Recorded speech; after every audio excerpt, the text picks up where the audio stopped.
Hello বন্ধুরা, আজকে আমরা চলেছি আপনাদের মাঝে আরেকটি নতুন ভিডিও নিয়ে। আমরা আজকে মাছ সম্বন্ধে আলোচনা করব। এখানে একটি মাছের নাম দেওয়া আছে, যে এই নামটি বলতে পারবে তার জন্য রয়েছে আকর্ষণীয় পুরস্কার। সেই পুরস্কারটি হলো 500 টাকা। এখন সবাই একটি একটি করে নাম বলবে। যেই ভাগ্যবান ব্যক্তি এই নামটি বলতে পারবে তাকে আমরা আকর্ষণীয় পুরস্কার 500 টাকা দিয়ে দেবো। এখন তোমরা সবাই রেডি তো?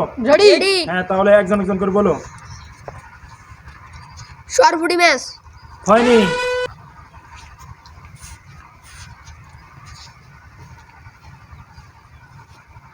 কোরাল মাছ হয় নাই।